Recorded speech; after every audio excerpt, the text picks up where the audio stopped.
नमस्कार मित्रांनो, घेऊन आलो आहे पुन्हा आपला एक नवीन व्लॉग. खूप दिवसानंतर घेऊन आलेलो आहे.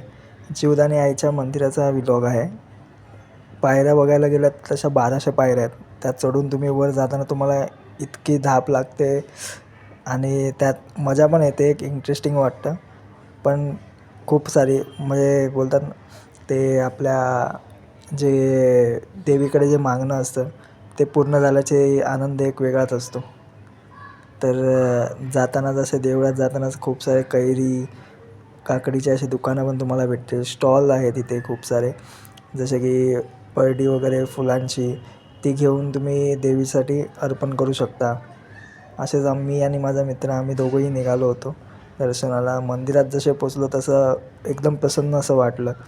आणि मंदिराच्या नंतर वरून तुम्ही जर बघाल तर असं खूप सारं बघण्यासारखं खूप आहे. असं टेकडीवरून तुम्ही असं दृश्य बघू शकता. एवढे मस्त मस्त वाटतं एकदम, आणि ते बघताना एकदम हरवून गेल्यासारखं वाटतं. आणि तिथेच एक पाषाण आहे, तिथे असं म्हणतात की कॉईन चिटकून जो आपला पैशाचा नाणा असतो तो चिटकवायचा तिथे, आणि आपण जी काही विश असेल, आपली इच्छा जी असेल ती देवीकडे मागायची. ती जर पूर्ण होणार असेल तर तो कॉईन चिपकतो त्या दगडाला.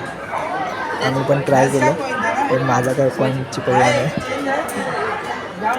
पण खूप जणांचे असे चिपकतात तिथे कॉईन. ती एक गोष्ट चांगली आहे. आणि देवीकडे काहीतरी मागावं असं बोलतात. आम्ही पण ट्राय केलं, पण आमच्याकडून काही झालं नाही. नेक्स्ट टाईम ट्राय करू पुन्हा एकदा. मग असेच व्लॉग पुन्हा एकदा आम्ही चालू केला.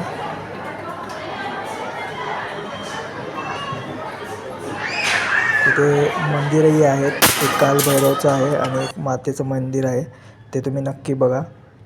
आणि पिण्याच्या पाण्याची पण चांगली सोय आहे वरती. आणि वरून जे व्ह्यू दिसतो तो पण मी कॅप्चर केलेला आहे, तुम्ही एकदा बघू शकता.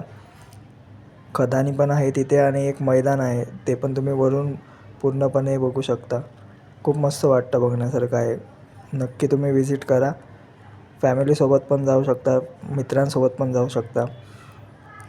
शेवटी आपली पोच. थँक्यू. आपला व्लॉग आवडला असेल तर नक्की आपल्या चॅनलला सबस्क्राईब करा, फॉलो करा. Thank you guys.